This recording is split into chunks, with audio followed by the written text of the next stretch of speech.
Olá, meu nome é Juliana Paixão, eu tenho 30 anos e eu fui convidada pelo canal Falando sobre Câncer para contar minha história.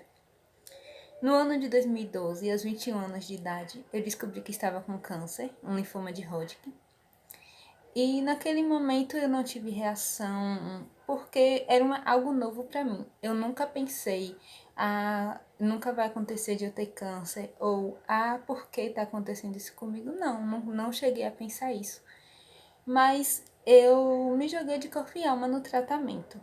E assim, comecei o tratamento com quimioterapia. Fiz a quimioterapia, porém, a quimioterapia que eu fiz naquele primeiro momento não fez com que o meu cabelo caísse. E assim eu fiz o tratamento.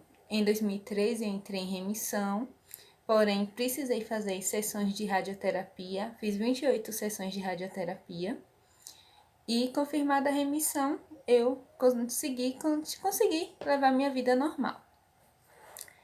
Em 2015, eu fiquei noiva, estávamos organizando o casamento, e uma semana antes de eu casar, eu fui na médica como consulta de acompanhamento. E chegando lá, ela me avisou que tinha um pequeno nódulo no meu pescoço e ali precisaríamos fazer os exames para poder tirar a dúvida se era a doença que estava ativa novamente ou não.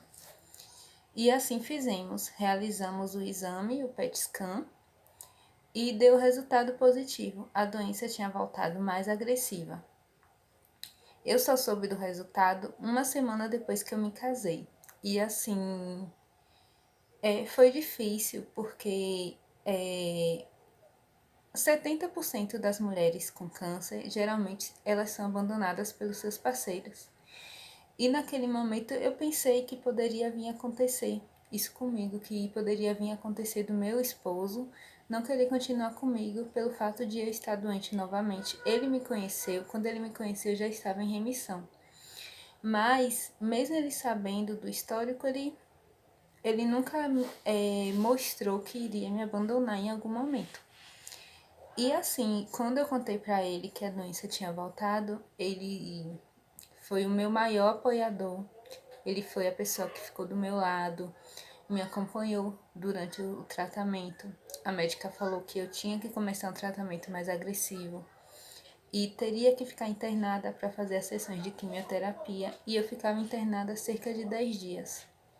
Porque era um processo para colocar catéter, para começar a fazer os exames, para ver se estava tudo certo, para poder fazer a quimioterapia. E assim foi feito. Eu fiz a quimioterapia, fiz o ciclo mais pesado.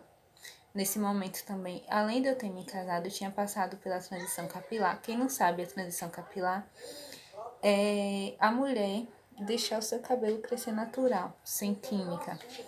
E meu cabelo estava grande, porém na primeira sessão de quimioterapia que eu fiz, desse novo ciclo do tratamento, o meu cabelo começou a cair.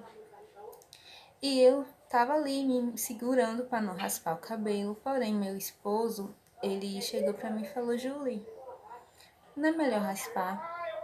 E eu fiquei assim, receosa, porque eu falei: nossa, mas será que meu marido vai gostar de mim careca? Como é que ele vai me olhar a partir de agora em diante? Porém, ele foi o meu maior apoiador nesse momento também. Ele me pegou pela mão, me levou. E assim meu cunhado raspou meu cabelo. E meu marido, em todo o tempo, disse para mim que Deus nunca deixou que ele enxergasse eu feia, que pelo contrário, ele sempre me enxergou bonita, mesmo diante da situação que eu estava passando. Eu perdi sobrancelha, eu perdi cílios, eu fiquei totalmente sem pelos. Porém, o cabelo começou a crescer novamente, eu entrei em remissão, porém a minha médica falou que eu teria que fazer o transplante de medula para não correr risco da doença voltar. E assim foi. Fui encaminhada para o transplante de medula autólogo, eu não precisei de doador. Minha medula estava saudável, a doença não infiltrou na medula, para honra e glória de Deus, e eu não precisei de doador. Porém, o transplante é algo muito pesado. Então, eu internei, fiquei 38 dias internada e foram 7 dias seguidos de quimioterapia. onde meu cabelo não resistiu e caiu novamente. E lá no hospital mesmo, eu raspei a minha cabeça. E eu lembro que eu não queria que meu esposo me visse, porque eu fiquei, nossa, eu tô tão abatida. Quando eu fiz o transplante, foi a pior parte pra mim, porque eu fiquei muito abatida, mais abatida do que as outras vezes. E eu não queria que ele me visse. Então eu não deixava ele no hospital. Eu fiquei lá no isolamento e eu não deixei ele ir lá. Porém, quando eu liguei pra ele, eu falei, irmão, eu raspei a cabeça, meu cabelo caiu de novo. Ele, tem nada não. E assim foi feito. Fiz o transplante, muito bem sucedido, para honra e glória de Deus. E tive alta no dia. Minha medula pegou no dia 7 de agosto de 2016. Tive alta. E de lá pra cá, eu estou aqui, curada. Hoje eu tenho uma página na internet, meu Instagram chamado A Menina dos Lenços, e tenho um projeto chamado Projeto Lenços do Bem.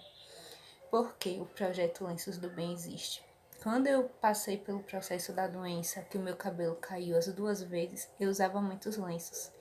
E naquele instante eu vi o quanto um lenço fazia a diferença na minha vida. Então eu queria fazer a diferença na vida de outras mulheres.